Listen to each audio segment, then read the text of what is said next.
Hola Amiguis! Welcome to Listen Mija, the podcast where three Latinas at different stages of life share real stories, real laughs, and a whole lot of cultura. Whether you're here for chisme, sabiduría, or just a good chat, you got a seat at our table. Let's get into it. I'm Jen. I'm Jenny V. I'm Stella.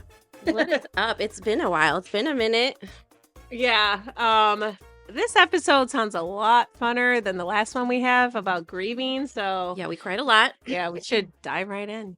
All right, so this one's more culturally fixated, and we've got just kind of a lot of goodies, like a bunch of like stories that we wanted to share too, but also just history on the culture as well. So we're focusing on brujeria and spirituality and just how it relates to us growing up, whether it's in the church or learning recipes, medicine through ancestors, through family members, through culture. You know, we're not all we're different Latinas here, and we have different, you know, little quips to share about stuff that has impacted us, stuff that rituals that we still practice with our families currently, things that we are unlearning too, having been brought up in the church, and just a lot of other good stuff. So Oh, come on. We've all done something in our life, like the egg, right? Like the egg cleansing. egg, yeah. Oh my gosh, when they do that, that is hilarious. And the egg comes out all red, and you're like, oh damn. Did your eggs ever come out red? Girl, Am I the only one? Damn it. Or there are those of us who have brujas in their family, or santeras, or medicine women. Mhm. So I think it'll be fun to kind of explore the history, cultural nuance, and even tap into some contemporary practices in ways that we can all, including all of you out there, reconnect with our indigenous spirituality and our roots, and just see how all of our traditions are kind of intertwined within our daily life, nature, land, and all the different things that maybe we might consider sacred with So, the earth. so dropping some alcohol on the ground for the homies Yep. isn't part of it? That's Oh, that's totally part of it. yeah, ancestral offerings. That's something that's very, very common. We did that a lot in Puerto Rico too, and it's something that we saw. Like, I grew up in Chicago, right? So I grew up on the west side of the city, and not to glorify gangs, but like that's a lot of what I grew up around, and that's, you know, they joke about it, but that was part of literally our ancestral roots when they would sit there and drop alcohol on the gravesite. Yeah. When we look at this, a lot of what, you know, they, and by they we mean like people outside of our culture, would call witchcraft, was actually our medicine. We have a lot of indigenous spiritual practices that are alive in our culture, in our past, and even now today. Personally, for me, I'm Puerto Rican Mexican, and the Borinquen, which is my background. We had a lot of different cosmologies within the Taino culture, and sacred rituals, plant medicine, and a lot of earth-centered worship that we explored before Puerto Rico, the island itself, was colonized. And the colonizers essentially rebranded our belief systems as witchcraft. So we're hoping to kind of explore more of that in terms of the history, go through what brujeria actually really is, and then maybe tap into how the colonization of our countries kind of impacted the direction of our belief systems, and then how a lot of millennials and Gen Zers and other people are reclaiming brujeria and different indigenous spiritualities with power and purpose today. Isn't that what they did to the Native Americans in the U.S.? Yes, They 100%. thought, they thought it was witchcraft when they were just honoring Earth, Mm-hmm. like respect with nature and living one with nature. But even all of the indigenous and the you know, Americans. Hispanic diaspora, like we all had rituals, we had idols, we had practices, purposes for many different things. And all of it was either erased or syncretized as a way of surviving, you know, and we still see a lot of like the reflections of it in Catholicism too. You know, just one quick example off the top of my head is, you know, La Virgen Maria. You know, how she's relative to the goddess Tonantzin, you know, and how she's the goddess of earth, corn, maternal type of goddess. So these things were kind of utilized in order for our our culture, our people to survive. So And kind of like ancient Egypt, Isis. She yeah, is the goddess of all women, basically. Oh yeah. right. Fertility, yeah. Yeah, and when you look at like at the different cultures, diaspora, especially in Puerto Rico, it's a mixture of indigenous roots, that Catholicism, and then a lot of African roots as well because of the Right. slave trade that brought a lot of people to the island. So Jenny, can you start us off maybe talking about what is brujeria and what is it not? So it's definitely not devil worship. It's not fantasy or superstition. It's a spiritual technology. Mhm. A lot of us in this generation are essentially decolonizing a lot of spiritual practices that we probably grew up with. Like I mentioned, unlearning things that we probably learned in the church, or finding its relevance like within spirituality, brujeria. So it's survival, it's resistance, it's healing, connection. We talked about the cosmology part of it, like it's inherited from generations, passed down from wisdom, like through people, through our ancestors. Um, it's almost like a code too, because I would say, these are things that have been kind of kept quiet for the purposes of survival, for the purposes of continuing to heal families in the community or people within the community. um, so it's about relationship, your relationship to ancestors, spirit, earth, ourselves, and essentially reclaiming what was taken or shamed out of us. um, we have intuition, we have magic, we have our own gifts. Maybe we haven't tapped into them, but we have them. Your ancestors didn't bring you out onto the earth from the cosmos for no reason. You have gifts to provide to your community, to your people, to your family, to your friends, your loved ones. So it's sacred, and definitely a deep connection to the earth and the cosmos. Isn't life sacred? Isn't life like a kind of gift as well? Like magic? Absolutely. Life is magic. Mm-hmm. I think there was a video, I forgot where in social media, where they show the moment that the egg was fertilized. And it was like kind of like a little explosion. Mm-hmm. Right. Did you guys see that? Yeah. No, but It was magical. you're also reminding me of a video I saw of students who had eggs that they bought from the grocery store and managed to fertilize them and Mm-hmm. create living birds, Mm-hmm. chickens, little chicks that were born from eggs that you bought from the grocery store. And I thought that was insane. That Yeah. is. And that's kind of like magic too. Like just seeing that. Yeah, It's like a big wow. Like Yeah. life on earth, period. Everyone is magical just from being alive. Yeah. I mean, like the chances of us living in this world is like one in a mega billion trillion infinity. Like Yeah. it is rare to be born. So right. Yeah. And imagine how much of what you're saying is so lost on people. Mm-hmm. You know, people are really just truly out here surviving without fully understanding the gift that is our ancestral roots, that is our lives. And it's hard to really quantify that into words, honestly. Yeah, but if But you look at science, you look at mhm. germs and the right, Big Bang Theory and stars, how can we not believe in the magic of everything? Like Yes. it's bananas to me. Like we this little planet in the middle of, nowhere Mass here. Yeah. right, in space and we're here. So I think that there's a lot of magic that people just are they're not aware of or they're scared of tapping into.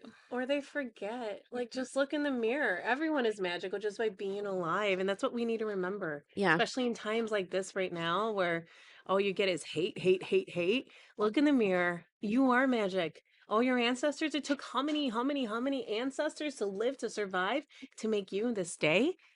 Oh yeah. Yeah. And then when we look at to brujeria, it's almost like a living tapestry. So Yeah. it's not one fixed religion, it's Nope. a syncretic system. So Jenny kind of mentioned that word. We're going to tap into what that means in a little bit. But the idea is that it's shaped by centuries of cultural exchange, colonization, and survival, and its roots are deep and mixed. And hi, Paloma. Um, and specifically within a lot of Mexican and Puerto Rican belief systems, because that's what we're experts on, so to speak, because that's our background. And it's similar in a lot of other Latin American and Central American and Mexican cultures, right? That it's a mixture of things. So indigenous traditions, African diasporic religions, and then a lot of Catholic imagery and ritual. So when we look at indigenous traditions, from Mesoamerican curandismo to Andean cosmology, indigenous peoples have always engaged in earth-based spiritual healing, whether it's herbs like limpias, what Hmm. Stella was mentioning Mhm. earlier, sobadas, offerings to the land. These are all part of medicine. When we look at the African diasporic religions, enslaved Africans brought rich spiritual systems like Ifa, Palo, and Vodun. Even when forced into Catholicism, they still retained their deities, the Orishas, so under the guise of saints. When we're talking about like masking these ideas and melding them into one, that's a really great example. So this fusion created vibrant traditions like Santeria, Candomblé, Hoodoo, and Hmm. all of these things are deeply influenced within Latin American Brujería. I see this a lot in Puerto Rico.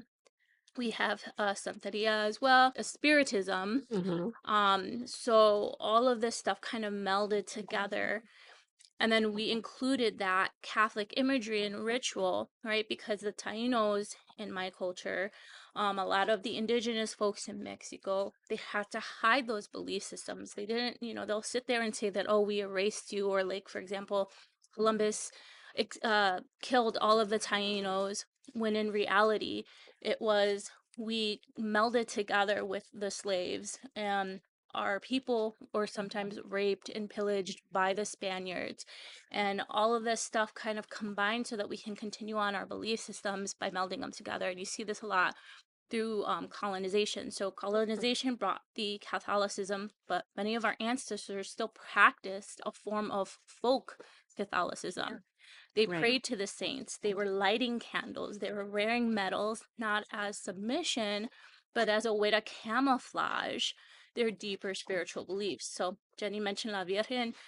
For example, that can be both Virgin Mary and a divine mother archetype rooted in Tonsantzin or Yemaya. So these are all like different ways that all of these systems were combined together. I do want to clarify too that apologies if we're not pronouncing all of these correctly. Yes, yes.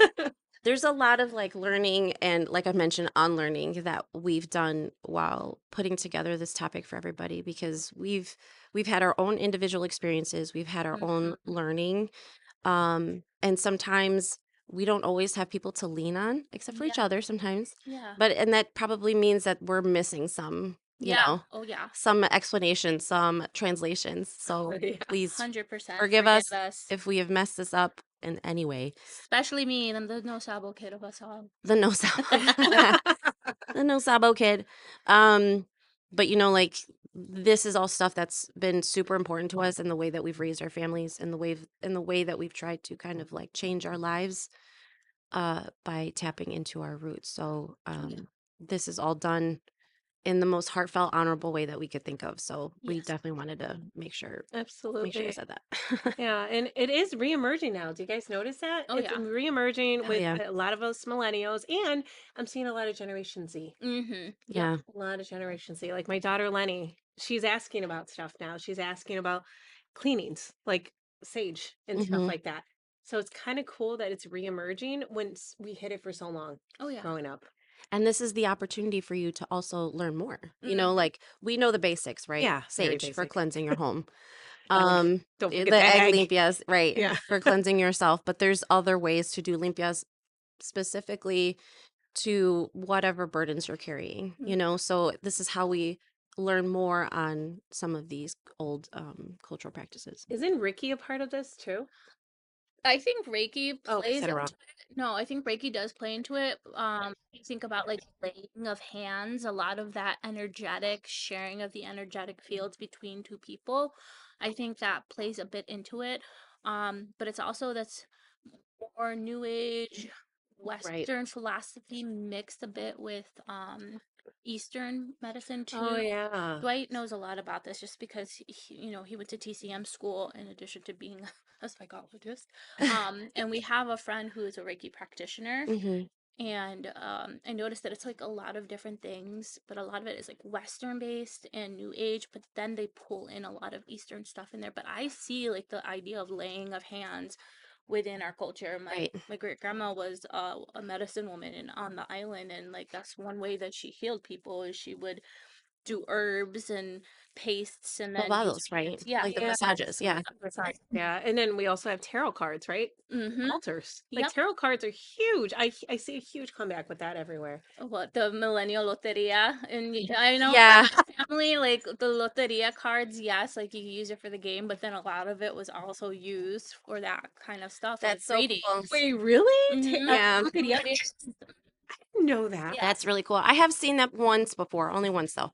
But speaking of Gen Z, I do remember getting my oldest daughter a kawaii tarot deck. Nice. Oh, I would love that. You That know, is just so as cool. a way of learning, just understanding, not having a fear of it, Oh yeah, yeah, So I'm glad they kind of make them in such a way so that way people aren't scared. Yeah. yeah. And I think personally, I feel like brujeria and spiritualism in general is just a way for us to reconnect with our ancestors, like our Yes. intuition and our personal power. Because when you look at the history with colonialism, a lot of it was about subjugating power and taking power away from the indigenous. So after centuries of, our history being erased, it's kind of this rejection of whitewashed spirituality and institutionalized religion that told us that our cultures were either savage or sinful or didn't deserve to be here or they were evil. So I think it's more about like reclamation. So, like you said, using tarot. Yeah. I have an altar at home. I practice herbalism. I grow a garden. I give I give Jenny sage every Yes. year because a sage bush. I'm due. Yes, I know I have to go through and finish cleaning out and start cutting it down. But even ancestral veneration, right? Putting Yeah. our pictures up during Dia de Muerto and things like that, Yeah, altars. healing our generational wounds. And we're saying like, I don't need another person to talk to my spirit. I can do it myself. My magic is real. My magic is valid. It is. What about the reemerging of the Ouija board? Oh, okay. I've seen that Okay, that's a everywhere little bit now. different. For me, I've seen I that. don't touch it. I don't touch it. No, I Yeah, I feel don't like touch no. that that either. that I feel like draws. Maybe it's because I'm of the era that saw the exorcism, and I automatically assume that Ouija like draws in negative spirits. Well, that's also because you don't have a lot of control of what No? comes in or Yes. out of that. So I will say that like stuff like that usually means you're opening portals, but you don't Mm, know to where. Because you can't see it. You can't You see can't see it. it. You are not knowledged in it. Nope. So don't touch it. Like but because if you don't know how to close those portals, we are in for a little bit of trouble. Yeah, or and they're protect everywhere yourself. now. They're being sold everywhere. It's reemerging, kind of like tarot cards everywhere. But the difference with this one is, like you said, once you use it, you open something, something responds. Hmm. But you don't know what that is. No, how do you say same? And it could hide. It can Yeah. be something hidden, something That's tricking you. Yeah, So the trickster spirits. I definitely think though too, if you're good with your intuition and you listen to it well, you would. I feel like personally, I can feel the different yeah. energies. I can even like in regular human beings, they're like, oh, Yes. you give me a vibe. I don't. I'm gonna stay away from you Right. because I feel like hmm vibes and energetics are like a real thing. Um, so I feel like if you're in touch with it, maybe. But like No. me personally, I stay away. Yeah, burn that thing. Don't leave it near us, please. What about the aesthetics of witchiness? I Oh feel like on gosh. Instagram it's like a big thing. It's like just So popular. It's just yeah, a look. They're not really taking it seriously, but the thing is, it is a serious practice. It is. I will be very honest. That is kind of what drew me in though. yeah. Oh, I I'm love kind of that. an aesthetics bitch. I Mm. don't I just like to see it. You may have seen me post a crystal or two. Mostly because of the excitement of just collecting one. Yeah. But Do they work? yeah, I think crystals are I think very. crystals work. I have. Am I the only one who doesn't do crystals here? I do liquor. Sorry. Okay. And I have mine right here. Oh my God. Classic Stella. Yeah.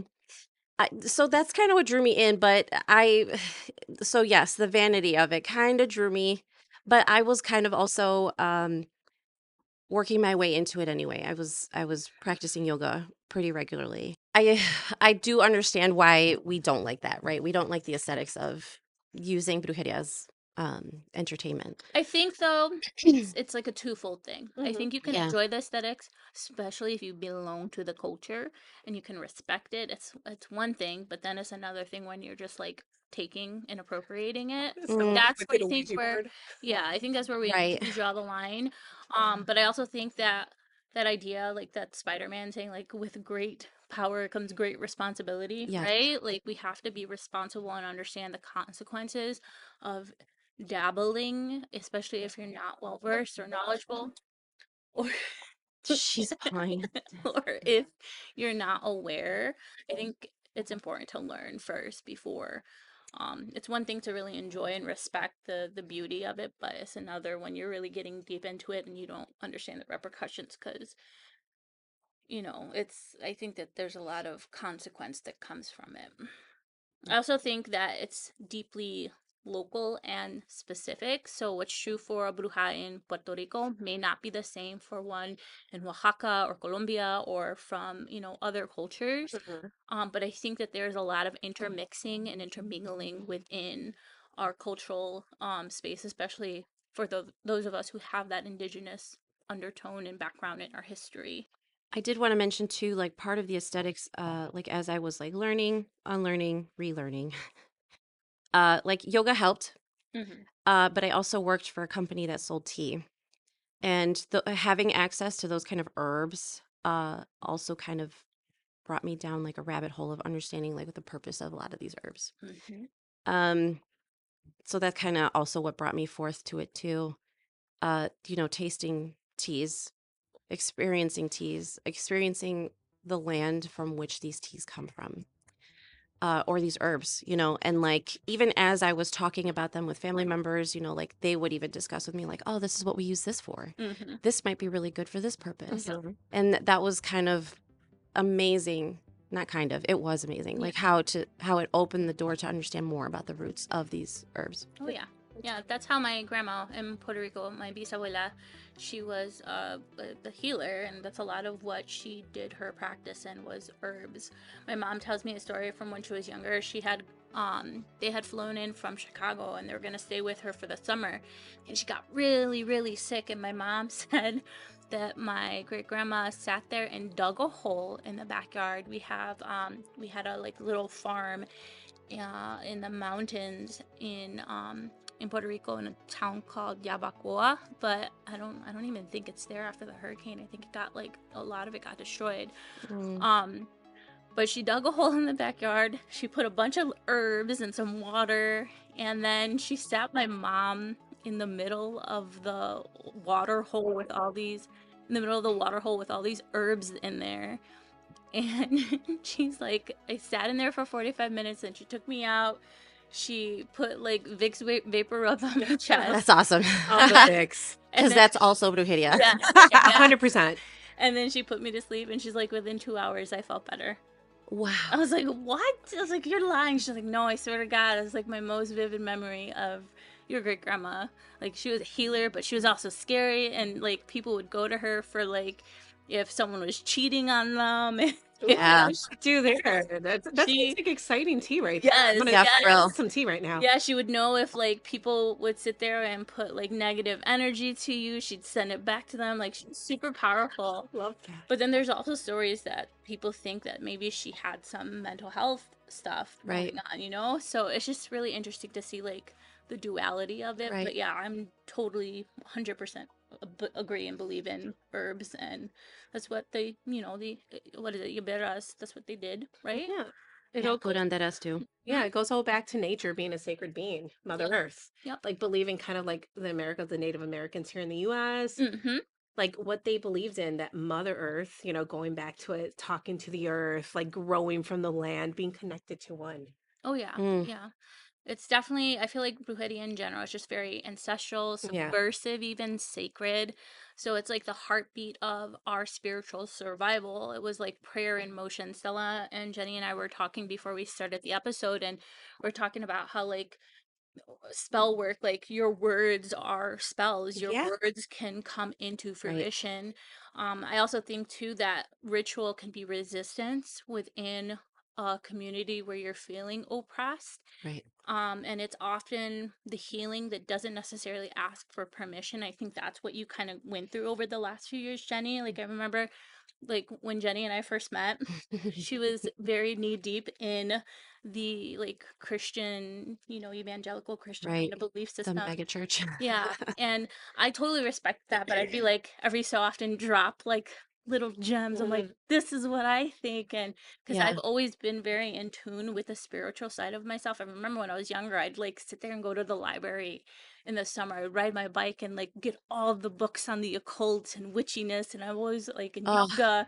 And I'm like, why am I so drawn to this? Am I an evil I'm person? also like so jealous because my parents would never, like, if I was to bring home books like that home, they would trash them right That's away. yes, and that's why I totally respected my mom. Like, my Yeah. my dad's side was very like against that, but my Mhm. mom's like, she's like, I believe in a higher power, but I also know that there's other crazy stuff that There's goes on in other the world. entities. Yes. Yeah, because of the experiences that she had in Puerto Rico. Yeah. So she was always like, you read whatever you want to read, and like that stuff opened me up. So like I remember when we would talk about it, and Yeah. I'm like, I hope this girl doesn't think I'm a fucking crazy person. Not at all. Not at all. Because let me tell you, like, still even being part of the church, I still have intuition. Hmm. Like I still know the culture that I come from. And it's not even that um this is where my masking comes in. Hmm. Like I was immersed, I was joyful, I was happy. I had a family, I had a chosen family.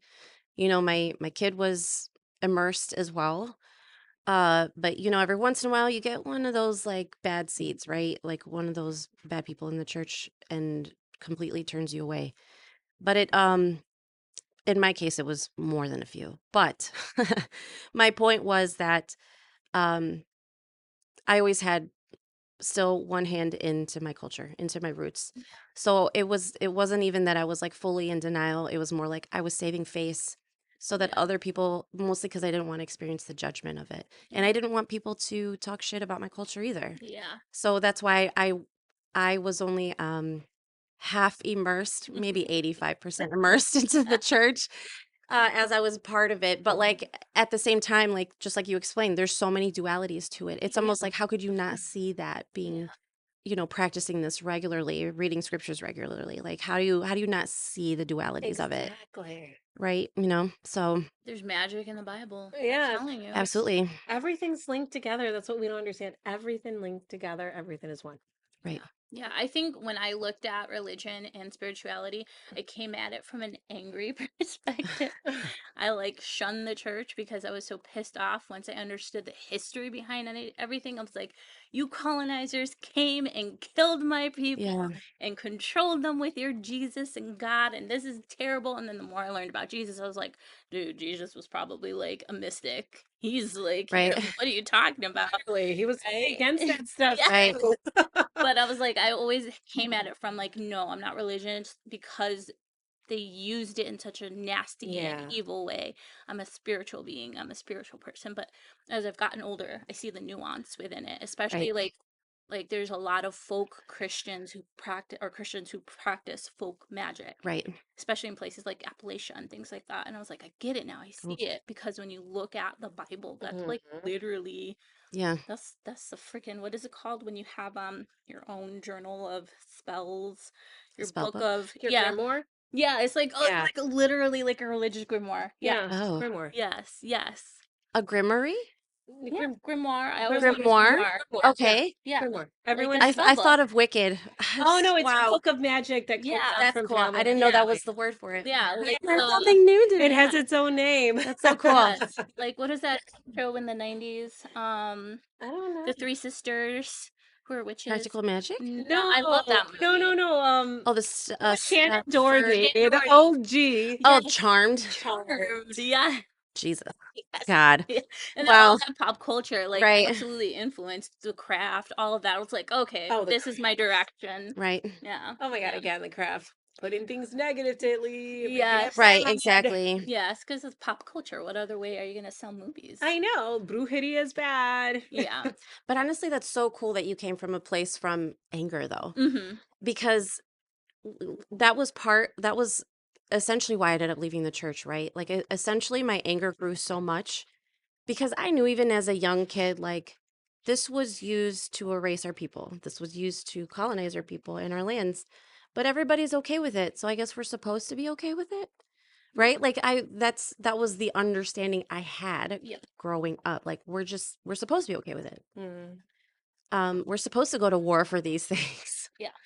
We're supposed to colonize lands and thank God we saved these savages from their Yeah. whatever their evil ways. Like we saved them.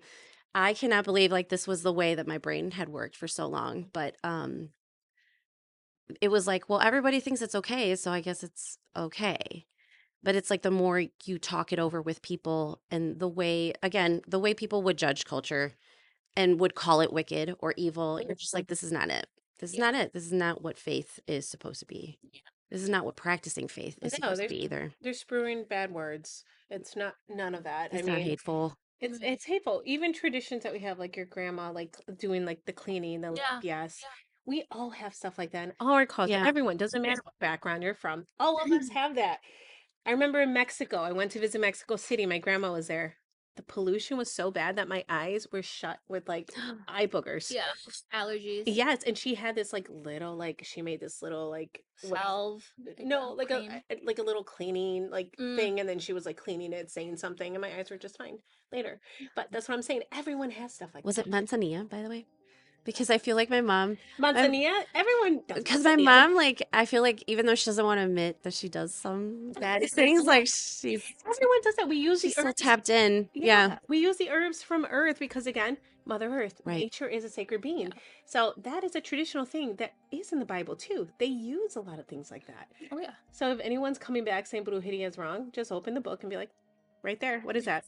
What is that? It's What not wrong. is prayer if it's not a Exactly, spell? spoken words. Words spoken in existence is apparently a spell. And they do tell you in the church, like, prayers have power. They Your do words have are. power. Well, I'm gonna pray for $1 million and 2 million, so beware. Well, I think about it though, it's like a lot of that wants to remove your personal power, right? So Yes. why give people personal power through their own word when we can have group collective power to do our bidding? And I think that's a big play that comes into it. It's like the church wants you to I feel like I'm generalizing, so forgive me for those of you who are part of this, but like from my perspective, I feel like it's very much like a collective thing, right? Where it's like the church wants you to be a part of this collective group and do these things in this way to push forward our goals as a group as opposed Right. to the individual. And I feel like I always found it interesting when you look at the Bible, they talk about church being like at a tree and you're by yourself and you're praying when other people cannot see you, right? I don't know what the exact scripture part of it is, but like I remember that as a young person. I'm like, if church is me having my moment with a higher being and I'm doing my best and doing good and praying when no one else is looking, but then in church it's such a show, like why is that? And I realized too as I got older, a lot of it is wanting to remove your personal power, and I think that's what's so big within the brujeria space, within the spiritual reality space, is that we're taking ownership of our power so that we can create the outcomes that we want. I think that's kind of the confusion of it too, of the church. At least from my personal experience, right? We're removing the individual self to concern about the collective. In some ways that can be good because you're learning selflessness, Yes. right? Oh yeah. Yeah. Because you're learning to learning to sacrifice for the good of others. That does show up in bad ways, right? But it's church, at least when I was part of the mega church, right? Yes, it's a show, but it's also meant to draw emotion. Yeah. It's meant to draw you closer. And that was that was the thing I appreciated a lot about when I attended church. I was part of the worship team. I thought the and I hate saying it, but essentially the performance of it is what was the part that was so moving, Yeah. right? But it's also based on the individual. You're singing songs to a higher power, singing praise to a higher power, because it's not about me, it's about them and what they can do for us as a community. But when it's blurred, where it's blurred is just how it's interpreted once people leave the church. Yeah. You know, like they it's said that the church is the bride of Christ. You know, that's why we go for fellowship, we go for communal activities, we go for community and to lean on one another so we're not alone, because we're not alone. So I mean, these are all elements that I appreciated, you know, learning Yeah. as being part of the church. It just sucked that that wasn't something that was extended every time I went. But Yeah. um, so yeah, it plays in both ways. Like there's still like weird dualities within the church too. So it's removing the self to be selfless for others, but the way it gets interpreted outside of the church is like where it gets mucky and messy and people start putting individual opinions and judgments on others, even though that's not what you're supposed to do, right? Mm-mm. But that's just what happens anyways. But that's also just because we're not sticking to the thing. Yeah. You're Yeah. not sticking to the thing you're supposed to stick to. Like now you're starting to invite other people's opinions and Yeah. judgments and like, oh yeah, you're right about this person. Um The that- man corrupts, the right? man corrupts. That's Yeah. what he's essentially doing, corrupting those words, those ideas in order to subvert and control. Yeah.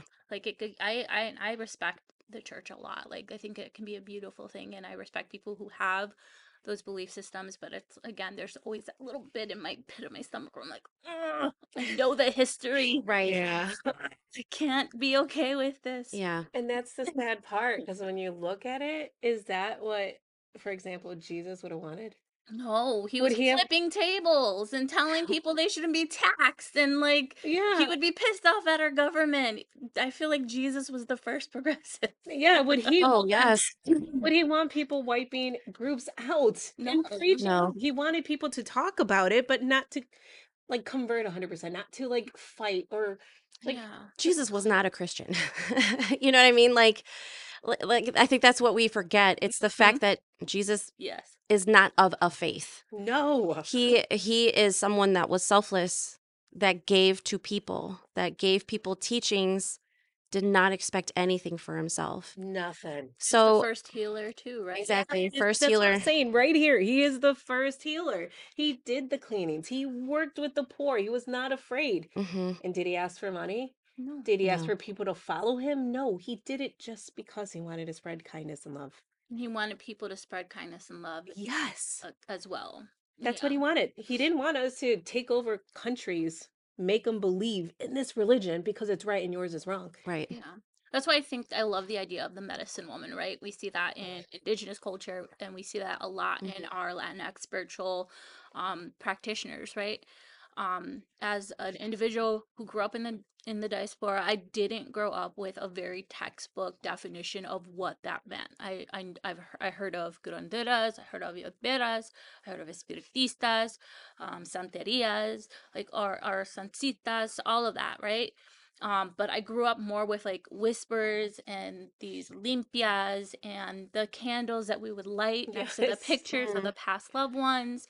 And it wasn't until I was older that I realized that was like the knowledge that was part of our survival. So, speaking of healers, I think it might be interesting to kind of highlight a few of them. Stella, do you want to take us through some of them? Different healer types or Yes, heals? like different healer types. So, like the curandera, the yerbera. Oh my God, I can't. I'm gonna butcher these No, it's names, okay. guys. I am like the worst person with them. But like we've all been around healers. This is something that's in our families, all of us, our grandmothers, our aunts, our moms. When you said the vaporoo, that hit the Yes. spot because everyone's like, You're Vapor gonna rub. you vapor rub, you're gonna get better. Yeah. Vapor rub the The dog, he's Vicks that fix coughing. everything. The Yeah. Vicks, And like, your put it feet. put it on the dog, give him some Sprite. Like, something like that. Oh my God, the Sprite. Yes. Burp out the Burp out the sickness. Burp out the, yes, yeah. the bad. So yeah, we do have the traditional medicine woman, which one thing gets me mad on media is when they're doing like Native American like movies, like Aztec, like all the Indian, like native, they talk about medicine men, Mm, never medicine woman. mm-hmm. And it was usually the woman. It was usually the woman. They always have a man there, right? Look at every movie. It's always a medicine man. I remember my eye twitching every time I saw that because it was always a medicine woman. Oh, the curandera? Yes, Yeah. medicine woman. So she's the one that you went to get the cleanings. And a lot of this knowledge is passed down in our culture. We have cleanings, right? We do the egg cleanings. We have the talks. We do the lights. We do the healing massages when we're not feeling good. Yeah, limpias, Oh. sobadas, the platicas. Yeah. And we also have the medicine, the plant medicine that now is doing a huge comeback, by the way. Mm-hmm. High five to their PR team. Now it's a billion-dollar industry, bringing down what we've done for thousands of years, before they got rid of it and said medicine, this pharmaceutical is a lot better. It was the plant medicine. And Okay. one big thing about the native culture, Native Americans, is Mother Earth gives and she takes away whatever illnesses we get that are, from Earth, like whatever illnesses are from here, not man-made, by the way, Mm. from Yep. Earth, Yeah. there is always going to be A cure. a cure for it on Earth. Like that's what people don't realize. It's like what Mother gives, like what you get from Earth, she gives you something to combat it. And that is the verberia. The yerbera, like the herb lady. Yep. Yes, and that is something we all have, like the manzanilla, right? The Right. chamomile. Yep. Ruda, roof protection. We use a lot of that stuff. Yeah.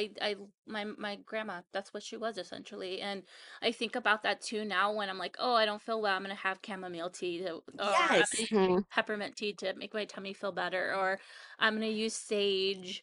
Like, yeah, that's stuff that we're using now. And what you're talking about plant medicine too, like how popular, what is the one in Which one? South America that people would go to do like one Oh, ayahuasca? ayahuasca, Yeah. yeah. So that's like a big huge thing, but that's the thing that gets me too. It's like when we look again at American Western culture, like, Right. oh, we're gonna take this part of you and then we're gonna charge you, thousands of dollars for Yeah. spirit quest, and it's just like, come on. I know we've been doing it for how long? And then they were told this is bad, and now it's back again. Right. Like our Yeah. family does this. We all have these medicines. We all have these healing, right? Like chew on this plant. It's But gonna it make does you feel better. it does help to have someone trained To know, yeah, to because you don't want to get, right, get because you don't wanna toxic do stuff. ayahuasca by yourself, and then you end up in It the comes out from hospital. both sides. Right. I've happened on the Wait, In the how do you bottom. know? I have We not, know. but I've researched because I was We like, know. because it's said that like it could be helpful in doing spirit They guides call it for, yeah, purging. purging for Mhm. trauma, for people who have especially childhood trauma. And I was like, maybe I should do something like maybe that'll help me. But then So I researched and I was like, I don't know if I want to poop myself. Yeah, I know. once you want to lose weight, I might go that way, you know? Come on, I might go Stella. that way. I'll be like, hey. Respect. We gotta respect the practices. I know, I'm My bad. friend, I do have a friend that did ayahuasca journeys a few times. Whew. And it's honestly really cool to kind of have her tell you the story because of like what the journey entails of, because it starts even before you do the ayahuasca part of it, Yeah. and it's cool the way just how it starts, how it ends, right? I do remember like her telling me about how she would hear drums like like before the actual practice started, like she would hear drums, and her community or whatever would just kind of tell her like she's calling you. Yeah. She's calling you to the journey, to the practice, and then the practice itself would happen. And I remember there was a time where she did ayahuasca, and like this was around the time where I was really neck deep in the church, and I wasn't necessarily trying to turn her away from it. I was just really concerned about the fact that it was ayahuasca, right? Like, this is drugs. So I was like curious as to how this was necessarily drawing her closer to God or whatever. She's like, if anything, I know God exists because I've done this. Like, I know. Like, I just flat out know. I've seen him. Like, I've experienced the journey. Like, I know he exists, or they, whatever. Um. So, yeah, it's interesting because yes, my friend is white. She did do the ayahuasca journey, but it was really cool to kind of see how she explored it, how open minded she was to it, and just how much it had changed her. You know, while she lived in LA on her by herself.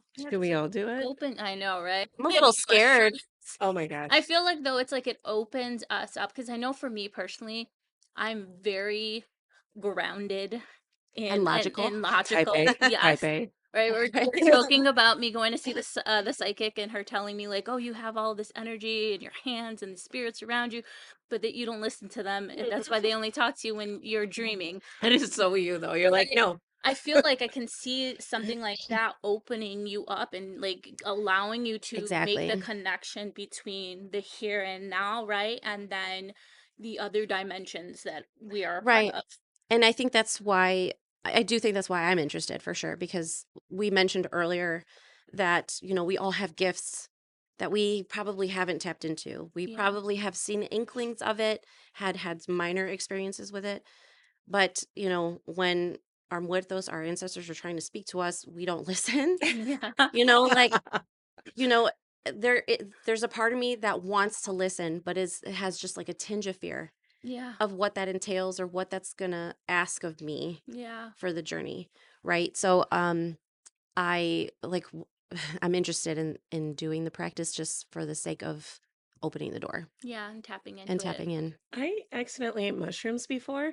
Someone's like, Nice. and they're like, here's some mushrooms. I was eating it. It looked tasted like potato chips. I ate too much of it. Too much. I ate way too much. And then Oh, I forgot how to breathe. So that was my journey. I was sitting there looking at a Snoop Dogg show on TV, mesmerized by the colors. And I'm like, I forgot how to breathe. I can see that yeah. because I was joking with Jen. I've never done any drugs in my whole entire life. I didn't drink till I turned 21, and even then I don't like drinking What? because I don't like how it makes me feel, but now I can't really because of all the medicine. Right. But I've been dealing with such with the RA, I have such terrible chronic pain that my partner was like, "We're gonna give you earth medicine," and he bought edibles. And the first time I did an edible, How was it? I had a freaking panic attack. Yeah. Oh my God. Oh Did my you forget God. how to breathe? I did. No. I couldn't use my legs. Right. I couldn't walk. Dwight had to help me up the There's a stairs. paranoia definitely attached to it if you've never done it before. Yes, and I felt like my head was literally trying to detach from Right. my brain. It was I freaked out. It was really bad. You texted me, I I think. did the And next didn't I day. tell you like Yeah, and you I were got a supposed to migraine. eat? Yeah. Yes. Yep, it was terrible. Yeah. Jenny told me I need to eat, Yeah. drink liquid Right. IV. Like And have it all before yes. you touch into that Yes. because you're gonna feel real sorry after. Yeah, Oh it my was gosh. But that's hilarious. And I think it truly is like an age thing. Like now we're at an age where it just doesn't hit the same. So like I had an edible. I took a whole gummy before work. Oh, okay. Like only I took went to half of it. work. You took half? I only took I half took of the it. whole fucking thing. I'm an idiot. And because it's 5 milligrams. I've probably done way more before as whenever a teenager, but like I was not prepared for like what ended up happening. What happened?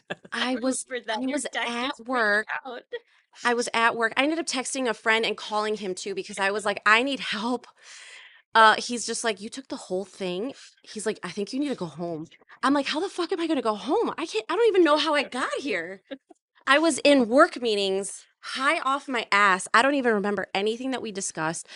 Like when I went back to my notes from the meetings that I was in. This was in person, by the way. Oh no. So this was bad. So I even wrote blah blah blah blah on my fucking notes. But I hadn't eaten. I had nothing to drink, Oh. and I like by the time it was all over, worst migraine of my life. Yeah. And my friend who was trying to help me out, he's like, first of all, you need to go home. He's like, but you're also, I'm like, I gotta go eat something. He's like, no, you're lost. Like you're way beyond the point of you. Like, you Sleep through can't it. just eat. You gotta sleep through it. Like, you just kind of have to get through it because the sustenance is not gonna work right now. Girl. Oh. So that was the biggest mistake. Yeah. And so I learned, and I so wish like Jenny had like reached out to me before that because Oh my god, we would have prevented like a world of hurt because that migraine was terrible after. It Oh was my so God, bad. ladies. I just So slept. dehydrated. I slept, But and sleeping is good yeah, because I couldn't even do that. I was trying to function. I dropped yeah. off my kid at school. I went to work. I was in like multiple meetings. And then I Mm-mm. was like, I gotta go home. I'm not doing so And my hot. boss is like, okay, you okay? I'm like, I don't think so. And I'm like trying not to laugh. Like I'm trying not to absolutely lose my head laughing. I cried. I I was get in crying the half the car and I time. was like maniacally laughing, like laugh crying. And I don't even know how I got home. Mm-mm. I don't even know. Okay, well, you guys have excuses. This is more recent. Mine was when I was young in my Right? early 20s. What the hell is my excuse of forgetting how to breathe? That's what I'm not understanding, right? Like I feel like these edibles are more controlled, but are they more potent I think they might be more than potent. what That's what as my partner was kids? saying. Yeah, that it's more potent. Because holy hell, like Yeah. I don't know, but I Mhm. never did mushrooms again. I learned my lesson yeah, because, yeah, like it was not good. And I called my best friend. I forgot how to breathe. And she came over. Oh God. yeah. And there was women after me. That's a whole different story. Yeah. I Save think. that for the next episode. Yeah. I think though, with me, it was because I never did it because I was scared. Right. Right. Like I have such a negative history with family members having drug addiction Addictions. Yeah. that I was like, oh my God. But like I'm in so much pain that I was desperate. I was like, I don't know. Okay, fine. Yeah. Yeah. And even then, like we figured out like a okay dosage for me to use at night, but all it does is put me to sleep. And But I that's can't good though, manage because pain. Sleep. Everyone needs sleep. But What then is I wake sleep? up and it wears off at like 3 o'clock in the morning, and then I wake up, I'm like, I hurt everywhere. yeah. So, Oh, I'm but sorry. yeah, that's been a big thing. But I think what's interesting, going back to like this like plant knowledge, right? For me, like I said, my great grandma, she was an espiritista, so she was like the plant medicine lady in Puerto Rico. And what's interesting though, it wasn't just healing, she was also like a spiritual medium and a guide. So she was not just like knowledgeable in medicine and healing modalities and stuff like that, but she was also someone who communicated with spirits and ancestors to bring clarity, healing, and protection. So, I was joking, like when someone's cheating or something negative is happening, like she was the one that they go to, right? Because she did the stuff. So in Puerto Rico, spiritism emerged from a mix of Taino indigenous beliefs, Mm. African spiritual systems, and European spiritism and Catholicism, right? All kind of merged together. And within this belief system, there's this thing called a cuadro espiritual. So basically, like a spiritual team, and they would practice this idea of mesa blanca, so the white table sessions. They used prayers, tobacco, and water were used to commune with spirits. And there's also this idea that a spirit could mount you. In modern day language, we see it as possession, Yeah. but within that culture, it's not seen that way. It would give you guidance and directives on life, and obviously you have to understand what you're working with in terms of like negativity and like evil spirits versus good positive ancestral spirits. So there's stories about this stuff, but then it's also interesting because the other half of the family didn't believe it, and they would talk about how they, there's like mental health situations. Right. But then my mom has stories about like that's her grandma, her mom, my regular grandma, not my great grandma. When she came to America from the island, like she went through a lot of difficulty and depression. And personally, I think it's because she had similar gifts to her mom that she did not like want to tap into because she was pursuing music, and the family would sit there and like bullshit and talk shit about her and say that like she was cursed because she turned her back on the church and she stopped Negative energy singing they're sending. Yeah. for the church. Yeah. But in reality, I think it was just a mixture of like she had these gifts and then she would self-medicate in order to not feel those things or see those things. But in the diaspora, many of us grew up seeing things like candles, right? For saints and Hmm. hearing White stories. candles. Yes, white candles, black candles, stories of ghosts. Um, but I feel like it's now that we're embracing it more as a sacred role and not just superstition. And I think we're looking to honor the dead as guides. I do this personally with my ancestor table. I have it up year round. I don't just put it up for Dia de Muertos. I have a little area in my office I'll leave a glass of water. I have pictures. I'll burn incense every so often. And it's like, that's the place I go to ground. Like, if I'm having a hard time, I'll like tap into it. I'll connect to my great grandma Tomasa, or I'll connect to my abuelita Lucy. And I'm just like, I'll talk to them there, and it helps me to ground. That I also think it feels like I'm returning to home when I'm able to connect with them in that way. That's incredible. And we do see that now everywhere, like with our family, like talking to our ancestors, like you said, the candles. But what we were talking a little bit before we started recording this also is voodoo, Mm-hmm. the white voodoo priestess Yes. with the chicken bones. Stella going to New Orleans. Oh my getting God. Stella has those experiences. No, she left a chicken bone in my purse. So I'm like, what is this supposed to mean? Yeah. But yeah, she would be considered espiritista, right? Yeah. Spiritista, yeah. Yep. But aren't some priests kind of like Shamans. Shamans. No, no, but like priests in the Catholic Church with Oh, what we call possessions, exorcisms. Isn't Mhm. that kind of a form of that? I feel like there is. I feel like there's a lot of magic in the Catholic Vatican Church area that they Yeah. don't talk to us about. yep. There's Right? our little what is a future episode? Our not just aliens, The but ghosts too. it's ghosts, but it's like conspiracy theories. Oh yeah, with conspiracy. Yeah. Yes. mhm. Yeah. So we'll definitely tap into more on probably the Vatican and touch on that too. Yeah. Yes. Yeah, but you're talking about that, and I'm thinking about that the whole time. Like Mhm. they were trying to eliminate all of this, but then at the same time, They're doing this- housing all of this. Yes, Yeah. they're doing the spoken word. They're trying to get what they say demons out of people. Mhm. Right. It's power. It is. Power. It's power. They wanted that power and they took it away from us. And that draws us into the colonial impact of all of this, right? Right. We have all of this mixture because of the fact that the Spanish colonized and forced Catholicism into many of our indigenous cultures, and they attempted to erase us. But I don't I think wasn't just the erase. Spanish. I just want to point that out. Yes, Europeans, Italians, all of that. Portuguese, English. all Yes, that. yes. So Western colonization, but also though I feel like within our dual cultures with Mexico and Puerto Rico, there's a lot of Spanish in there. Oh yeah. Yeah. But I feel like all of it, like they took that and they saw that power, right? They saw it as powerful. They knew it was powerful and they wanted it for themselves. That's what my like. To use it Thoughts against on- us. I agree 100%. Yeah. So brujeria was demonized, it was suppressed, or in many of our ancestral backgrounds, it was blended with Catholicism in order for us to survive. Right. So Jenny, do you want to share a bit more about like colonization and how it weaponized our religious beliefs and things like that? Yes. So when the Spanish colonizers arrived, they didn't just bring guns, they brought the cross. Mm-hmm. And I'll say disease too. We gotta add that in A there lot of because disease. that was kind of what worked in their favor for erasure. A lot of the sexual diseases too, wiping out our people Mhm. that way. Yeah, because they would rape. They would take.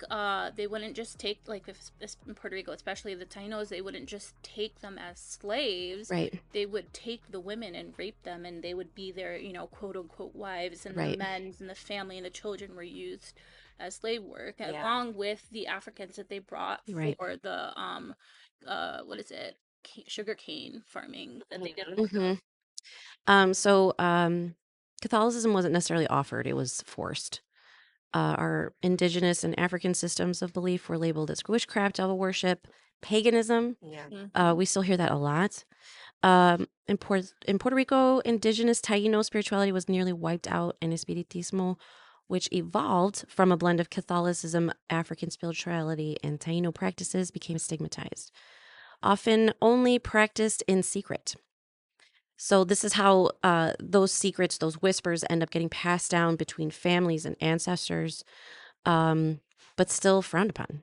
Colonial authorities feared it because it connected people to ancestral memory and power too, because these were communal activities that they were participating in. Essentially, once there's power in community, these external powers are defeated, and that's not what they wanted. They wanted submission. Yeah. You see that in uprisings. You think Mhm. about Haiti and how they were able to Yeah. uprise against the French. I The think French. a lot of it had to do with their ability to commune and to connect. And that's why, like we were touching on New Orleans, like you have such a blend of cultures in New Orleans right Oh, so now. beautiful. And that's all from the colonization, from the mixes of Western powers that were coming to enslave, entrap, move around, purposely moving people around so that they wouldn't continue bloodlines. But it shows it. And when you go to New Orleans, it has a Spanish street, Yeah. it has a French street, it has a hmm Portuguese, it has all the cultures that The took over. Creole. They left that history there. Yeah. That's the beautiful part about it. When you go there, you go back in time. Yeah, Criollo. That's like Creole. Like Yeah. it's French, Spanish. It's all of those mixtures. What do we call it in Spanish when you're a mix of black Mestizo. mestizo? Yeah, it's like that. Yeah. Before colonization, Borinquen was home to the Taino people. We know that from many stories that we've now heard from people who continue to educate us, and thank you for them. Thankful for those people. The indigenous stewards of the land. Their spirituality was earth-based, communal, and deeply interwoven with the cycles of nature, the elements, the cosmos. We see those things reflected back and in like a lot of these TV shows of ancient aliens. We learn so much about the cosmos, about time, about calendars, about Earth, about everything from these ancient civilizations. Taino spirituality, the Semis were central to their spiritual life, ancestral spirit beings carved in stone or wood that represented gods, forces of nature, or ancestral guides. Yeah, do you guys remember on TikTok there was like this crazy viral video of this white girl who, I don't know if she was hiking in Puerto Rico or something, she found a wooden statue. It's basically a Semis, and she's like, I don't know what this is, but I collected, and everyone in the comments are like, put that back. What? Yeah. Honestly, There's always so much of that. Yes, I think she ended up putting it back, but they're like, do not take that. That is not a good idea. Oh, God, hopefully she got a decent cleanse, like a decent limpia after that. like quite a few limpios actually. Right? Yeah. But they believed in a supreme creator. So again, familiar stories, and Atabe, Yeah. the divine feminine force tied to fertility and water. Yeah. Yukau and Atabe. Yeah. And Yukaru, isn't it the sun? Yes. Yeah, So it's- there's a lot of like, if you look at like indigenous drawings within the caves and the systems in Puerto Rico, you have like a lot of it was nature based. So you'd see sun. There's like a curly Q for like the hurricane, and hurricanes were a big part of the gods as well, yeah. because of the impact that it had on the island. Yeah, the water. And that's the weird thing now, even to this day, they even tell you, like, I know spirituality is growing again. People are tuning in Mm-hmm. to, their ancestors. But one thing that they tell you is when you need to talk to someone, when you need like a hand, talk to the trees. The trees will be there. Mm. They listen to you, they talk to you, they're living. And when you want to cause trouble and curse someone, you talk to the water because the water spirits, the river spirits love chaos. Yes. Wow. That's what you do. Lessons from Stella. Yeah, you slash tires and you talk to the water. You're like, listen, this punk so and so. This punk so offer names. But like Taino cosmology, cyclical, not linear at all. No. Death was transformation, not an ending. Ancestors remain present, not gone. Yep. Something we continue on through different religious practices too, or spiritual practices, I should say. There's also the colonization, the silencing of Taino beliefs. Something we've learned also through time, like the more access to knowledge that we get as time goes on. Again, thankful for these people who continue to educate us on these. There's a fantastic book about this one. I Yeah. think I told you about it. It was like it's the year before Columbus came, 1491. Yeah. And they talk, who was that comedian? John Leguizamo. John Leguizamo. Yeah. Yes. That was so great. Honestly, that was such a great learning lesson. Mm-hmm. I love the way he kind of mixed it as entertainment too. Yeah. Because this is how we kind of have to teach our people now these days. You know, like for the Keeps you ones that are a little stubborn who don't necessarily want to. Stop looking at me. No, I'm sorry, Stella. My bad. No, I like for the people who still want to uphold these systems of white supremacy, right? Yeah. Like who are still trying to hold on to their proximity to whiteness. Yep. I think kind of veiling education like this in entertainment is such a Yes. great way to impact our people. Yep. Because also, like, we know these are serious topics, but laughing is also good medicine too. Yeah. So that way 100%. we can kind of break the cycle, the generational cycle of hurt. So Absolutely. we laugh, we cry. This is how we learn about our history, right? Yep. So thank you, John. Oh, that's such a good book. Such a good book. Fortunate. We'll include it in the show notes. So it talks a lot about when the Spanish colonized Puerto Rico in the 1500s. Um, they like to say that the Tainos are extinct, but I personally know that they are in me because Yeah. that's what my my ancestry.com says. Indigenous Puerto Rico. I don't know who the other indigenous is. Also, there was another show with John Leguizamo that he did where he ended up learning about the existing Tainos Yes. and how they're living. Such a good Yeah. one. Yes. That was a great episode too. Such a good one. I'll send it. We'll That was include actually those. just a great series in Yeah. general. He came to Chicago also. Yeah. Really good. And Really, he really they good. like showed him how they still keep the spirituality alive. They wear the dress, they So they connect, they weren't do wiped out ceremony. like they say they No, were. it's literally we were mixed together with because like my ancestry. I think this should be a fun episode for the future too for all of us. At least me and Jenny. So we need to get you to go do We gotta get you on ancestry.com. the No, I ancestry. did. I did. Oh, And you you know did? what? The whole world is lit up for mine. My ancestors are whores. We like to get around. Power to you. Like my whole world was lit up, guys. So, I mean, pick a Yes. continent. There's people Oh that my were from God. there. So Yes, I have African, I have indigenous, All which the is above. I All the had above. Mexican, but yeah, so it's like they like to say that we went extinct, but we didn't. It's the people now. So throughout they did it through enslavement, through disease, forced Catholic conversions. The population and its traditions were nearly destroyed, but a lot of us intermixed and mingled, and that's where we get us today. Mhm. But nearly isn't the same as completely. Taino spiritual knowledge went underground. It was woven into Catholic imagery and household rituals. Some of the Taino beliefs were syncretized with African spiritual systems that were brought over by the enslaved people, and it created this hybrid spirituality that would later shape Puerto Rican Espiritismo. So, and we talk about Espiritismo Criollo. It's a Creole spirit path. So, Right. like when we talked about like New Orleans and stuff, Yeah, the Creole, Creole. all of that is kind of intermingled in that as well. And we, again, cosmology, spiritual traditions from the African subcultures, Spanish Catholicism, European Spiritism as well. There's this guy called named Allan Kardec. He had this 19th century French teaching on spirit communication, and I think that's where a lot of like the That's cool. mounting work comes Yeah. Oh from. my gosh, what were those called? Seances. Yes. Where should grow up that? Yep, I have more books. We added a whole list of books at Yes, the we end of did. put in our blog post, but I'm gonna add that one more because I have one about spiritism that I thought was really good. But it also kind of turned me away from it, and I wanted to look more into the indigenous roots because I was like, there's so much European stuff based in Right. this, and I was like, ugh. But Yeah. Mesa Blanca is another one. It's the white table sessions when we're Yeah. talking about, the spiritual kind of conjurings and things like that. So, a simple altar with water, candles, and spiritual tools where practitioners basically called upon their spirit guides and ancestors. But the big thing within our culture is that the dead are not feared. We see them as teachers, and we believe that healing comes through communion with the other side. Absolutely. It definitely does. But the problem is with like the dead being as teachers, how do we know they're the good dead or the bad? Like, Yeah. yeah, Yeah. I think a lot of it is intuition, listening yeah. to your gut, right?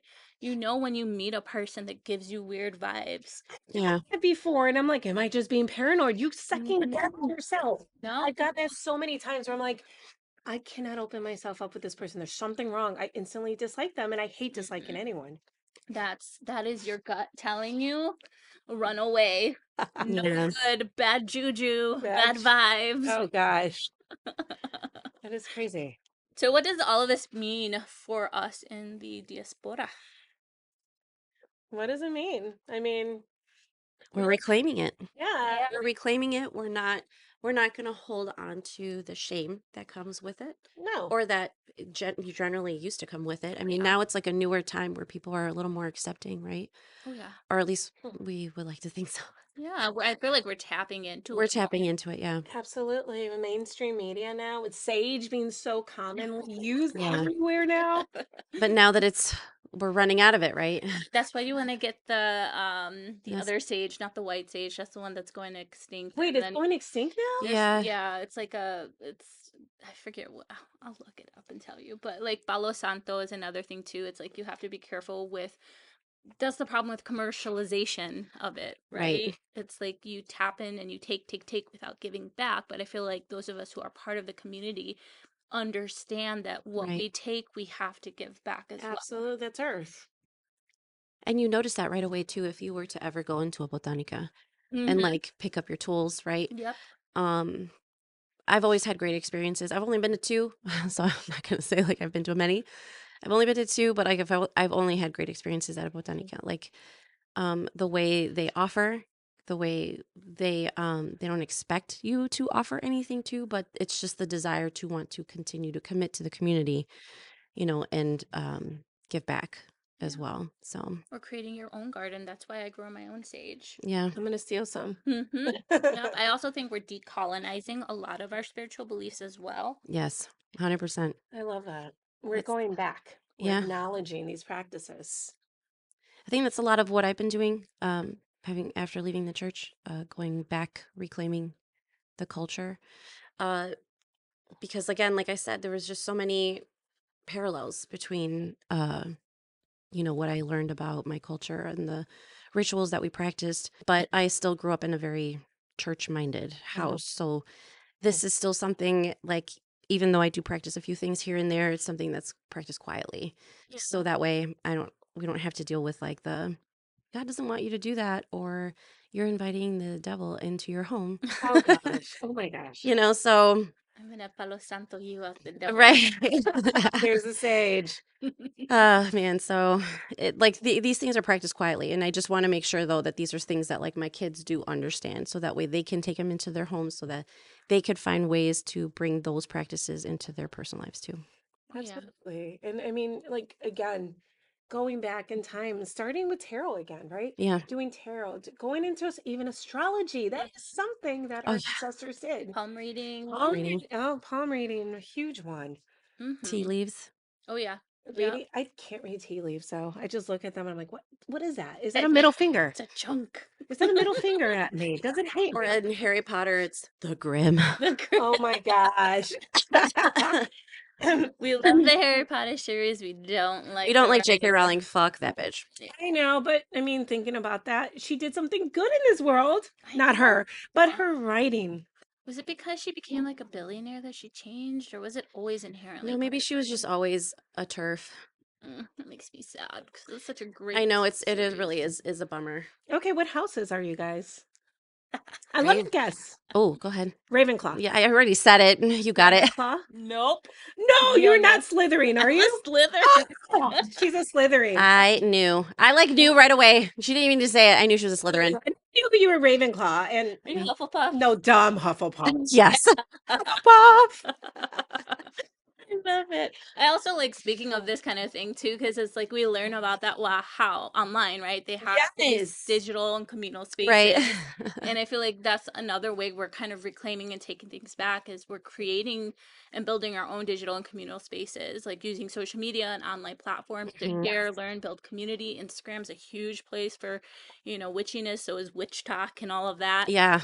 Yeah, and I love that like Latinas are really creating a space to showcase their particular version of what Hmm. that means for our community. What I love too about social media is that it gives you access to more than just what we're used to. Yeah. Like we do have like the elders, right, that have taught us different things, different recipes, rituals, etc. But I love that like this is kind of the first time I'm getting access to brujos, Yeah. or even brujos in queer spaces. Yes. Oh, yeah. Because that teaches you so much more about um the marginalized systems that these are helping, like how this is bringing these people back to life. So I'm very grateful for something like Witch Talk that brought me to these spaces that I knew I would feel welcomed in, and are just full of acceptance anyway. So these are the spaces I want to be in. Like I want to find out more. So just the desire to wanting to find out more is where I learn more about, our culture. Yeah, I think that's also where I learned about Santa Muerte and Mhm. how that deity that that they were focused on specifically supporting the LGBTQI Yeah. plus community, especially in Mexico. Mhm. And I didn't know that until I learned about that online. And then I like went down a rabbit hole and started looking up documentaries and stuff Yeah. on YouTube, And and I'm like, learning I want more. to learn I more. still have yet to do that, but I'm like so interested because I've seen how people have their own like Santa Muerte statues Yeah, and how they dress them up. yeah. And it's I think that's so cool. Like I'm just interested in learning about like what that represents, what that does. Yes. I feel like people get so scared of it. Yeah. It's It's not beautiful. meant to be. It's beautiful. Santa Muerte is like the being that supports those of us who are under our luck, who are Yeah. who are marginalized. Like, Misfits. yes, yes. Mhm. I also love that we're taking things back by personal empowerment and Hmm. identity healing, right? Self healing, self care, protection work, Yeah. reclaiming our personal identities, especially in the face of generational trauma Oh yeah. and systemic marginalization that we face here, especially in America. Right now, especially. Mm. Yeah, like performing rituals and spells. I see that a lot at some of these protests Yeah. lately, right? Like I love that. It's like we're cleansing, we're healing, but we're doing it in our own unique way. Yeah. And I love that it's most of what I've seen in these protests are Afro Latinos kind of taking the forefront on some of that too. And seeing how, they're taking a spot in resistance, which is honestly really cool to see. Oh yeah. And then also creating our own altars, like I mentioned earlier. I have my own. I know Jenny, you do yours Yeah. too.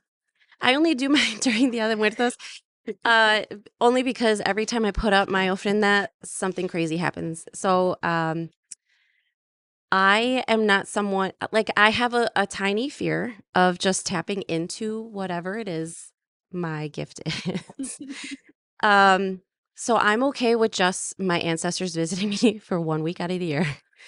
I'm not sure how comfortable I am yet with them just being here all the time. But and that's kind of just a joke, right? Like it's mostly just the protection of it. I'm trying to protect myself from whatever my family has been carrying um, that has been thrown at them that might follow them into Yeah. this veil, side of the veil. So not just good, but negative stuff Yeah, too. that's my only concern, right? So, granted, there's still a lot of protection that happens when you put up the ofrenda too. So it's not just putting up pictures, right, and giving them food. Like there's other elements and tools that you use to protect the altar, so that way you're not inviting negative things in. But I just, I'm ensuring that I'm still keeping the house protected. Yeah. But yeah, the ofrenda is something that I love doing every year, and my partner, he's really sweet because he's like, I love the way that you put up the ofrendas, like better than the Christmas tree. Mm-hmm. Yeah. And Oh, honestly, like there's so much love and care that goes into our ofrendas, and I love making them colorful and beautiful.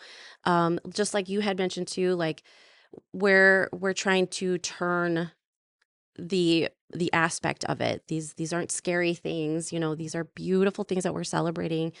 And it's beautiful to think that this is how we eliminate the fear of death. Oh yeah. We are inviting our loved ones back home, Yeah. and we're welcoming them to the table. They're spending time with us again. So I love that part of the other muertos a lot. Yep. and it's beautiful. And it's just, again, we're tuning back to our ancestors, Yeah. to our blood, to our family, and things we did hundreds of years ago, maybe even thousand. So it's just, it's kind of like you said, identity healing, Mm-hmm. Yeah. finding ourselves again. Oh yeah, and I think that it's also for me personally integrating the idea of shadow work and inner child healing too. Yeah, absolutely. 'Cause it's a big part of like there was shame there, and now it's like I can go back, Mm. whether I'm doing it personally while meditating or talking it through during EMDR with Linda. Um, I can Shout out to Linda. yes, I can sit there I can sit there and remind little Jenny that no, this isn't evil, this isn't bad, this is part of you. That's why you're so drawn to it, because it's Yeah, inherently within you. that's amazing. I have not gotten to that part of my healing yet Yeah. because I still have my mom, who I care for deeply, who's still very much involved in the church. And last thing I want to do is upset her over some of the things that we're doing. Yeah. No, I understand. So, there's still like a struggle in trying to find that balance, but there's still a lot of identity healing for sure that's been happening since starting. Yeah. So to close out some of this stuff, we were thinking of sharing some ways that you all as listeners can tap into, right? Reconnecting um with your spiritual side, whatever you want to call it, your witchy side, your bruja, your Yourself. yeah, yourself. Yourself and your family. So we just have a few ways that we can we wanted to share of ways that you can kind of reconnect with everything today. Um, I do want to share one thing I like to do is go outside barefoot, foot in the grass, Yeah, just connect to Mother Earth, to nature, because she is a sacred being. Mhm. And I'm saying she because women give life. yeah. Mhm. So to me, Mother Earth is a mother, is a woman. Yeah, Mama Gaia. Mama Gaia, definitely. And just again, like I said, talking to the trees, talking to the river, if you want to cause chaos again, my chaos markers here. That's one way. Another thing is what I like to do is called sun water or moon water. Yeah, Leave water outside in front, like with the sun. It just tastes different. It's just better. And I feel like it's better for your health. And moon water, leaving it outside when the moon's there. Oh yeah. Two Yeah. different ways. Very old ways, by the way. Yeah, that's basically like reclaiming that indigenous and ancestral Yeah. wisdom that you already have, right? Looking at things like the mountains, the rivers, caves, those are all spiritual spaces, and they're not just things, right? It's not just a resource to be used up, but it's a living sacred force. So mountains, they're wise, powerful guardians of the land, right? In Mesoamerica, Andean cosmologies, mountains are considered animate beings, homes to deities and ancestors. Rivers, right? Rios, hmm Life. they flow life, memory, cleansing. A lot of them are often associated with Orishas or Oshun, the goddess of love and fertility and Kind sweet of like water. Aphrodite in Mhm. ancient, like it's all Yes, linked together. it's all like All if you linked look together. at a lot of the past, like whether it's Greek Yes. mythology or Roman mythology, it's all really similar to what you see with in like even Latin American space. So yeah, caves, even the Mm-hmm. wombs of the earth, Portals. portals, right? Portals. They're Think still about saying portals. there's Yes, portals. They're still yes. saying that's how like people get here from other planets. Again, another topic, another Yes, and we podcast. look at it too, like their entrances of so in Mayan cosmology, so Xibalba, the underworld, it's not necessarily like hell or a place of evil, but just a place of ancestral wisdom and rebirth. And then forest, this is my personal favorite because when I go back to Puerto Rico, I want to go to Alunque, which is the only like rainforest in North America is in Puerto I Rico got on an lost there. island. I got lost there. Okay, don't take me. Yes. So forests are seen as like living sanctuaries. So connecting with all of these different rich spirits and medicinal plants and Yes. energetic healing within nature is so important. I know, like especially the medicinal. Remember, Mother Earth gives you all, oh my God, the medicine for all like items that are natural, Yeah. like yeah, all illnesses. I really feel like there's cures in rainforest. Oh Like yeah. there's cures that we have Yes. not found yet. Yes, but we have to be careful because capitalism will Oh sit there and gosh, no. take the It's gonna right. destroy resources the rainforest and and then we have deplete nothing. it. But that's where a lot of pharmaceuticals come from. Is It's it a started Or with the nature? Amazon, right? Yeah. So we also we've already mentioned it a few times, but like building an ancestral altar is also a great way to kind of connect. Photos of your loved ones, living or past, but I have heard to keep it to just past, Mm-hmm. to keep it separate, or to have Always. only photos of just the past. Um, Candles, copal, palo santo, or incense, depending on your lineage.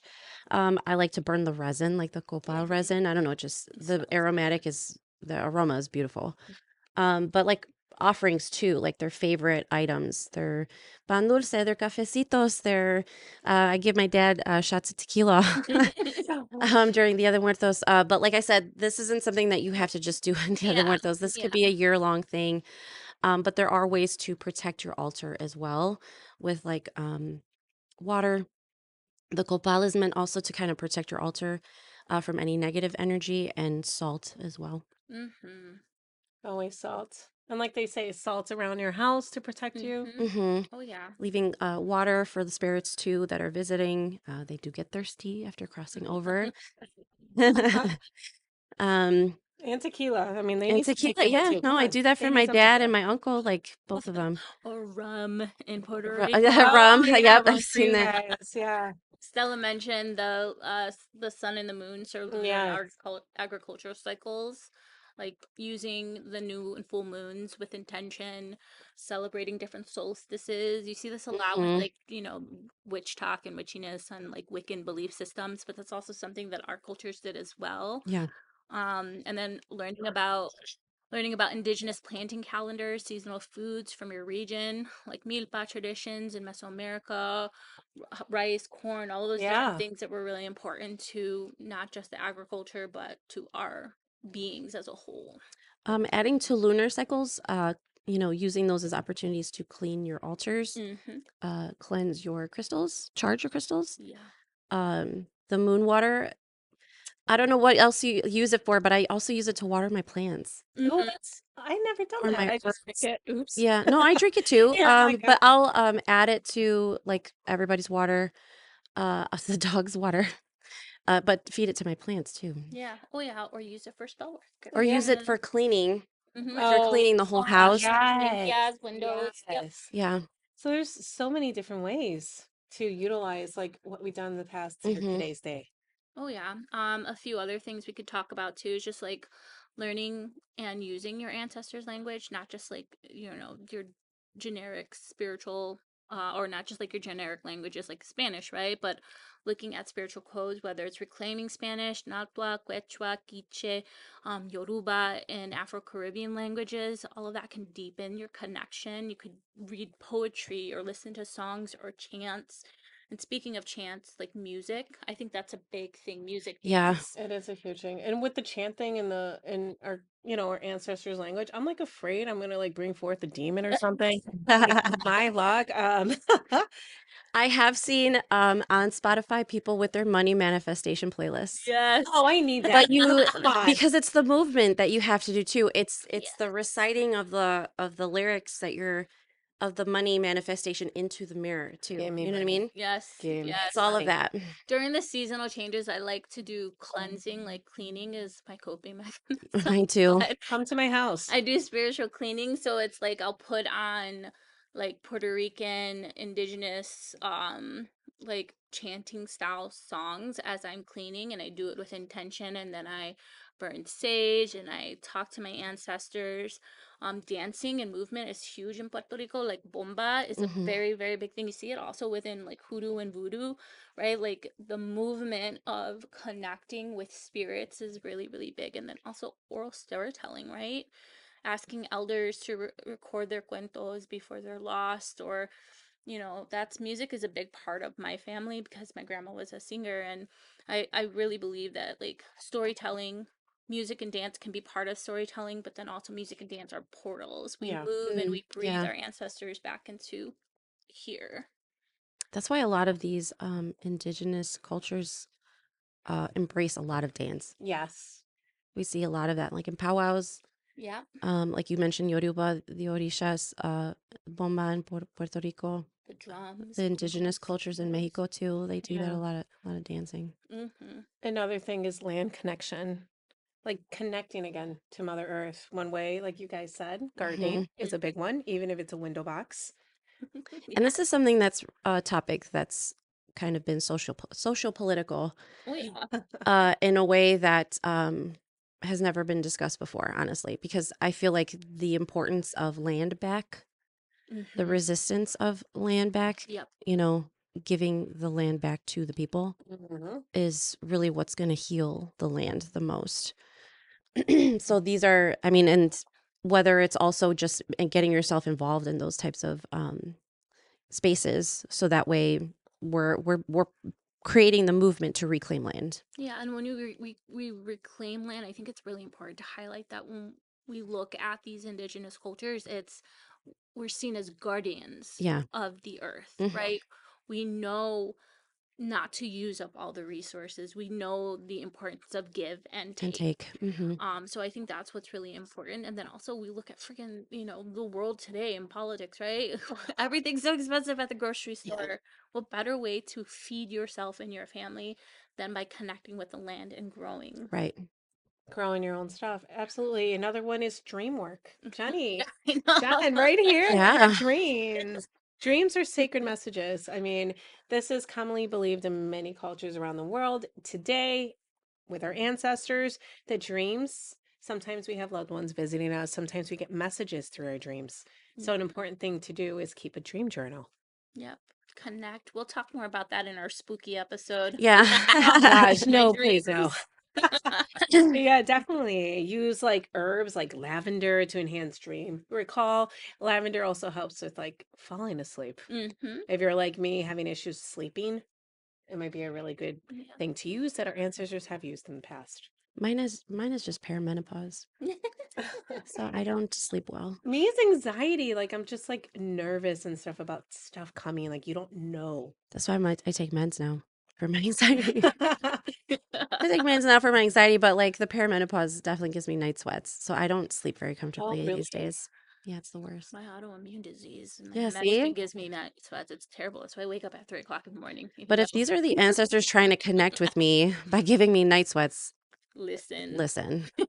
You know what they say about 3 a.m., right? Yeah, that they're trying to send you messages at 3 a.m. I guess I do need to listen. No, they say 3 a.m., like 3 a.m. to like sunrise.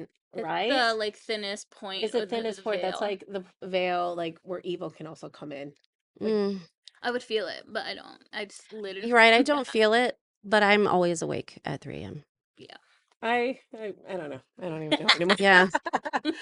I sleep. I don't sleep. So yes, we just really suggest, remember, your ancestors are part of your journey. You don't need to know everything to begin. Even curiosity is sacred and important. You're not just starting from scratch, you're starting from memory. So practice, ask yourself questions. What were you taught to fear? What can you do to overcome it? What parts of your spirituality felt colonized? What does liberation look like to you? Mhm. And Yes. connect to other, BIPOC educators, Indigenous creators. Look at, like we mentioned, TikTok and Instagram and social media to kind of tap into other people who are seeking ritual and connection, because we are basically the prayers of our ancestors, and reconnection isn't just spiritual, it's revolutionary. Agree. And one thing we should like go back to that Jenny mentioned earlier when we were talking about like our ancestors, how we are all magic in ourselves, just being alive. Mhm. We need to emphasize that for anyone going through hard times right now with political, with what's going on in the world. Just remember how magical you are as a person, just being here alive, how small the chances are for us to be living at this moment or just be living at all. Like you have a purpose here. Yes. You have a purpose for being here at this very moment. And that's not for nothing. Your ancestors planned you. They fought for you. They lived for you. Right. For this purpose. So I don't think it's a mistake that we're living in these current times. Seeing everything unfold the way that it is, like it is for a purpose. You have a purpose here. Mm-hmm. You're all important. You're all beautiful. And you all have magic within you. You are magic. Just like that. Another cafecito, or maybe a whole carafe. Or for me and Stella, we've had some daiquiris. And pineapple. I mean, pina colada. Pina coladas. I drink my Stanley of water. And then Jen Stanley water. No judgment here. Hydration is important. Has been spilled on Listen Mija. We're so glad you joined us for the laughs, the stories, the history, and the real talk. No matter where life takes you, in between, know that you always have a seat at our table. If you enjoyed this episode, don't forget to like, subscribe, and leave us a review. It helps more mijas, mijos, and everyone in between find us, because we're awesome. and we love you. Until next time, cuídense, stay connected, stay hydrated. It's hot out there, and we can't wait to see you again soon. Nos vemos. Bye. Love you.